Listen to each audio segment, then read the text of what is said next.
After the failure of The Amazing Spider-Man 2, Sony did not begin work on a sequel. Instead, they made a deal with Marvel Studios, who agreed to mutually share the Spider-Man property. This deal is what allowed Marvel to have Spider-Man appear in the Marvel Cinematic Universe and eventually his own solo film. Hey everyone. From Spider-Man's many suit designs to a drastically different fight sequence, let's take a look at the many concepts and plot elements that were cut from Spider-Man Homecoming. Before we start, if you're new to the channel, be sure to subscribe to keep up with the latest uploads. Anyways, let's get started. Oh my god. Put it on. What this is the coolest thing I've ever seen. Let's go. Yeah, well, I don't understand. Is it for me? Before we discuss the Homecoming Spider-Man suit, we need to take a look back at how this exact design came into existence. During the creation of Captain America: Civil War, the designers already had a basic idea of how the spider suit would look. They wanted to go back to the character's roots and create a design inspired by Steve Ditko and John Romita Sr.'s run on Spider-Man. As a result, the suit harkens back to Spider-Man's early appearances. You can especially see this in the eyes that can showcase Spider-Man's emotions, and the spider logo, which resembles Romita Sr.'s iconic design. One of the new additions, however, was the raised webbing, an element that was likely inspired by the Raimi films. They love me. Raised webbing can often make a suit stand out more, and since you can see it in almost every piece of concept art, it must have been a very popular design choice. However, in the actual film, the spider suit is basically replaced with CGI. This makes the suit's textures appear different, and the raised webbing is no longer present. Although this suit is perfect, it's not the exact suit we see in Spider-Man Homecoming, as you can notice small alterations to the spider logo, the pattern on the blue sections, and the back of the suit. So why change this already perfect design? Well, there's three reasonable explanations. One is for story purposes. This would explain why the spider logo changed to accommodate his new spider drone gadget. The second is to simplify the design even more, to get rid of any unnecessary details. And the third, and most important, is merchandise. Win. Use your spidey sense to choose which web to scratch off and win stuff like a Sony Plasma TV. Merchandise is the reason why characters never keep the same design in every film. In order to maximize profit, new and interesting costumes need to be introduced on a regular basis. Due to this, you'll notice how the spider suit goes through many radical redesigns. The one noticeable element of these concepts is just how large the spider logo is. The logo dominates the chest, with the arms spreading to the outer layers and shoulders. The center of the spider, however, still looks like what we see in the final film. This large spider logo must have been popular, as it's used in another piece of concept art, but just with slightly different variations to the design. These designs really remind me of Ben Reilly's Spider-Man suit, especially how the logo also covers the entire chest area. Some concepts even make the spider logo blue, cementing the Ben Reilly influence. It seems like the artist really liked incorporating the color black into Spider-Man's suit. Just take a look at this concept, which has black as the dominant color. It really reminds me of the Superior Spider-Man suit and the suit created by Alex Ross in the first Spider-Man film. I really love how the black sections are structured around the body and how large and dominant the spider logo is, shifting and seamlessly connecting with the black sections. The silver whip shooters only serve to make the design pop more. Speaking of silver whip shooters, they seem to be included in a majority of the concept art. The silver color would have certainly made it more visually eye-catching, but in the end, they opted to use black as the color. In these concepts, Spider-Man's logo is still large and dominant. However, the logo also has a striking resemblance to the symbiote spider logo, the only difference being the blue color. Although the design is cool, It makes Spider-Man come across as more intense. It's just too synonymous with Venom to be used for Spider-Man. While still having slightly different alterations, later Spider-Man suits began to look very similar to what we see in the final film. Of course, the spider logo was altered to be either a different design or larger around the chest. The shade of blue is also played around with in order to make the design pop even more. The webbed wings and John Romita Sr.'s spider logo are even included, allowing the design to look even more classic than it already was. Spider-Man's homemade suit often looks radically different from the final suit design, and every film has a different approach to the look. The creators of Spider-Man Homecoming also made the suit look simplistic and embraced the cheap and put together aesthetic. However, it took a long time to get to this final design. In these concepts, Spider-Man's suit looks like it was heavily inspired by the 1970s TV series. The suit has silver web shooters, a silver belt, and even the eyes look similar. This design language is reflected in other concepts, but they have slightly different design alterations, such as changing the shade of blue, altering the structure of the red and blue patterns, getting rid of the belt, and even making the webbing thicker, helping the design pop out even more. One concept doesn't even give Spider-Man the spider motif, as he's devoid of the spider logo and the black webbing. In these concepts, the spider suit is clearly heavily inspired by the Scarlet Spider. Even the spider logo is ripped straight from the comic. This suit makes perfect sense for a Peter Parker who barely has any money. It's practical, it's cheap, and it's visually striking. However, I don't think they would ever genuinely consider using this suit in the film. Instead, this suit was likely a design inspiration for the final suit design. The actual homemade suit is essentially an inverted version of the Scarlet Spider. In this concept, the suit looks very similar to what we see in the final film, the only major differences being the lack of a spider logo, the weird pupil-like lenses that look very creepy, and the silver and black spider belt. Overall, the final design they went for is a perfect mix of low-budget practicality and style. The web shooters in both Homecoming and Civil War is a slick black device that appears like an armband. It's not only incredibly advanced, with a plethora of different features and gadgets. You have 576 possible web shooter combinations. Mr. Stark really overdid it. But it's also stylistic and seamlessly connects with the rest of the suit. The web shooters in this concept art is blue instead of black, and it originally appeared much more bulky and crude. You can see how the nozzle sticks outwards and how there's 2 buttons to activate the shooters instead of 1 like in the final film.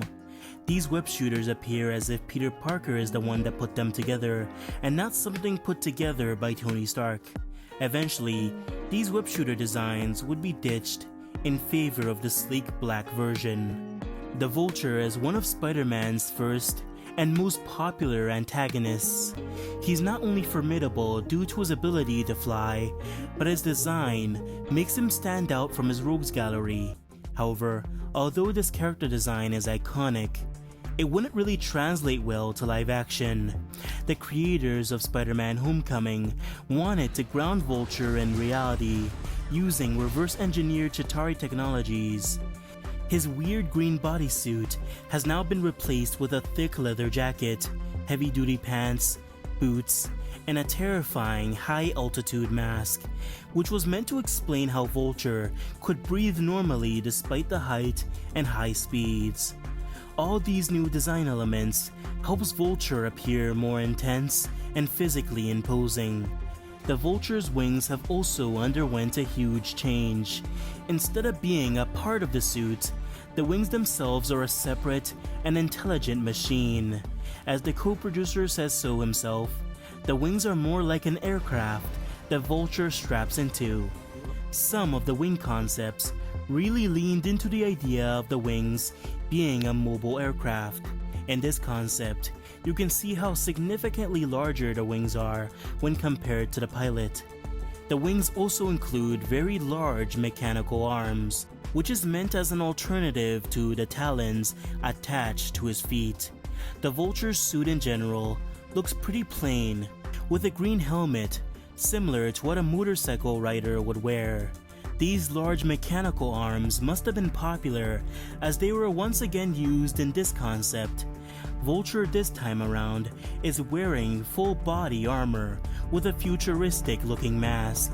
Speaking of futuristic, other designs look like they came straight out of a science fiction film. The wings look highly advanced, and the green claw-like structures help the design pop out more.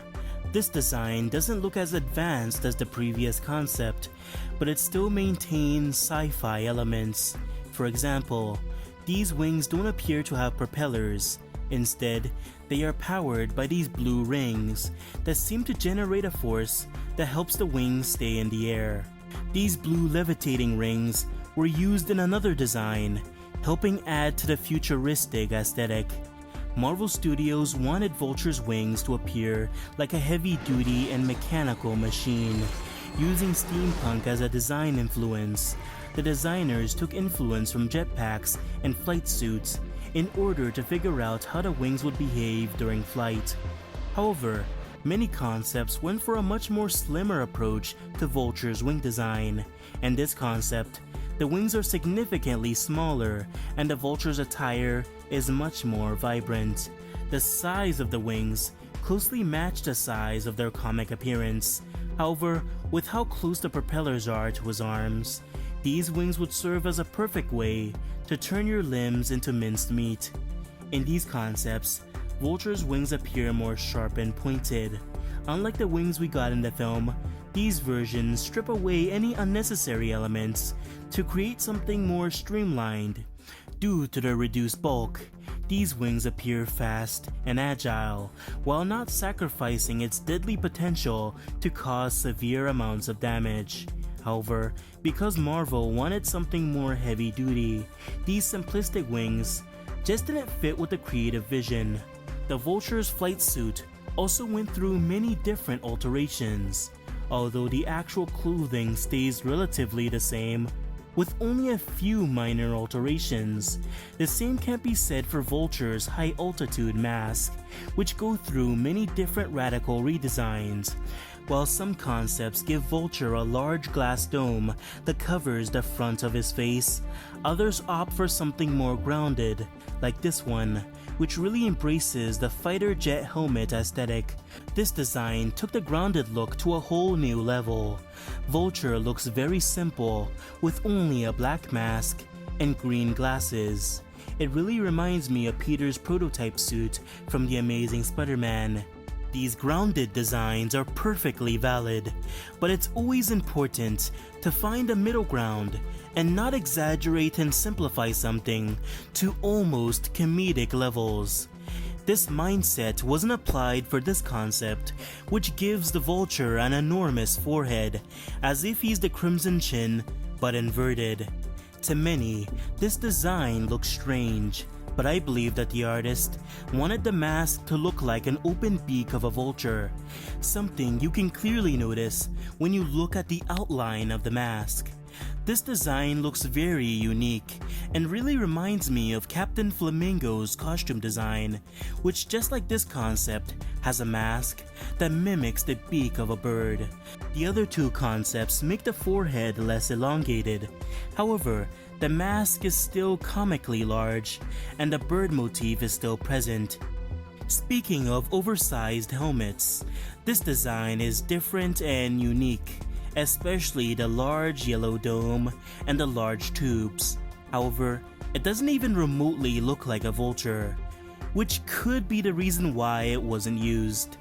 Later designs look much closer to what we see in the final film, with only a few minor alterations to the jaw area and the eyes, like this concept, which changes the eye color from green to blue. These concepts must have been created before Michael Keaton was cast in the role. As you can see, the character is bald, which we all know is his most defining character trait. His overall attire isn't much different from the final film. However, this time Vulture doesn't don a mask, but a pair of green goggles. The design of the wings are also much smaller, almost appearing like a backpack that you can easily strap into. They also look very dangerous, with their long sharp wings and attached high-power machine guns, just in case you felt the wings weren't dangerous enough. Spider-Man Homecoming has a plethora of unused scenes that either were cut from the film or were radically altered to become something different. In the original film, when Spider-Man stops the Vulture from stealing a plane, it ends up crashing into Coney Island, where the final action sequence takes place. However, this scene could have been much different. In the early conceptions of the scene, the plane actually crashes into a street near the harbor, filled with a ton of traffic. Judging from the concept art, the plane crashes, causing severe amounts of collateral damage with high amounts of civilian casualties. Just like in the actual film, this crash would lead into the final action sequence, where Vulture would fight Spider-Man by chucking a bunch of vehicles at him. In this concept, the plane crashes in some kind of small park area, just narrowly missing the large river. The scene leading up to the plane sequence was also very different originally. The concepts appear to show Spider-Man stalking some kind of event where multiple Chitauri technologies are on display. This seems to be some kind of illegal auction where wealthy patrons can bid to obtain futuristic alien weaponry. Eventually, the Tinkerer would demonstrate the power of the weapons to buyers in business suits. However, due to some kind of unfortunate event, the building holding all the Chitauri weapons would explode in a giant fireball, leading Spider-Man to escape and chase after the plane that's likely the one filled with even more alien tech. The ferry sequence was also much different early on. The concept shows off Spider-Man pursuing a boat on a motorcycle. Instead of a ferry, the boat would park on a cargo ship, where once again, mysterious men in business suits have gathered to acquire alien technologies. Spider-Man would once again stalk these operations, but once again, the ship would be lasered in half due to Spider-Man's reckless actions. Originally, in order to save the ship, Spider-Man receives help from Iron Man, but according to this concept, Iron Man, War Machine, and Vision were originally a part of the scene, but they were likely unused because their presence would be unnecessary. There were other smaller pieces of concept art detailing alternate designs or different approaches to scenes. In this concept, Spider-Man's spider drone is much thicker, appears to be way scarier, and seems to lack the ability to fly. This is a huge contrast to the film version, which is small, cute, and a bit more practical, as it's embedded into the spider logo itself.